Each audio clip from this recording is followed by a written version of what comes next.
23 shkurt, të përshtatur me shëmbëllesën e tij.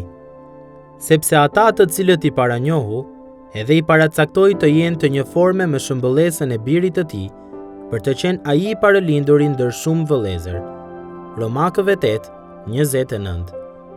Nuk janë të ralla rastet kur çiftet që janë martuar prej kohësh i pyesin nëse janë vëlla e motër, për shkak se kanë marrë shumë nga karakteristikat e njëri tjetrit. Deri diku, kjo ka kuptim apo jo? Ne bëhemi si shoqëria me të cilën rrim. E njëjta gjë duhet të jetë e vërtet për ne në ecjen tonë me Krishtin.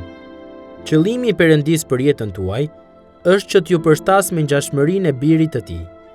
Mendoni për këtë. Merrni parasysh për sosmëritë njerëzore të Jezusit dhe kuptoni se mund të bëheni si ai.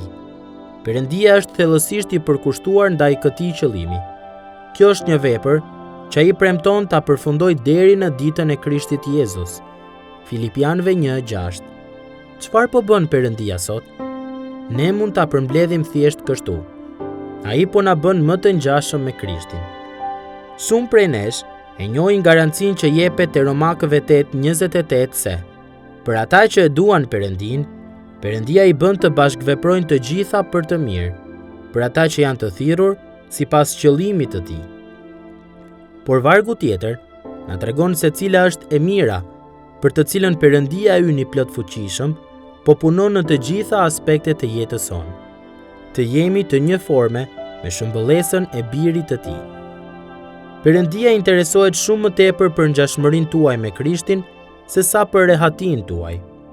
Shpesh arrihet më shumë përparim frymëror përmes zhgënjimit dhe dështimit se sa përmes suksesit dhe të qeshurave. Edhe pse nuk duhet t'i kërkojmë vështirësi, mund ta kuptojmë se Ati ynë i di më mirë gjërat dhe se asgjë nuk e befason atë. Kur përjetojmë lutje pa përgjigje, ose kur sfida dhe dhimbja jonë vazhdojnë shumë më gjatë nga sa dëshirojmë, ne gjejmë shpresë kur shohim se qëllimi i përjetshëm i Perëndisë po përmbushet në dhe përmes jetës së fëmijëve të tij. Ju dhe unë nuk jemi të vetmi që kemi përjetuar valë domethënëse dëshpërimit të heshtur ose zhgënjimit të vazhdueshëm, kur të ndohemi të pyesim: çfarë po bën Perëndia? Çfarë po bënte ai kur përndjekësit e Stefanit hoqën rrobat e tyre dhe i qelluan me gur? Veprat e Apostujve 7:58. Çfarë po bënte ai kur pali u dëbua nga Damasku, kur e zbritën nga muri në një kosh? 9:25. Çfarë po bënte ai kur Pietri u burgos nga mbreti Agripa? 12:3.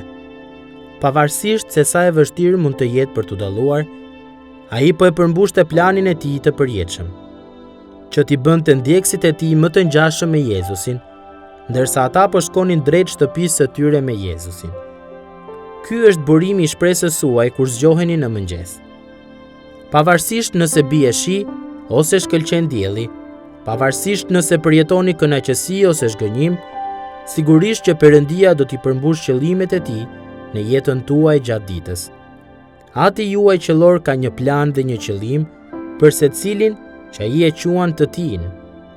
Ju mund të jeni në gjendje të shihni se ai po e bën atë punë në kohë reale ose pas disa muajsh, ose ndoshta nuk do ta shihni derisa të jeni me Krishtin në përjetësi.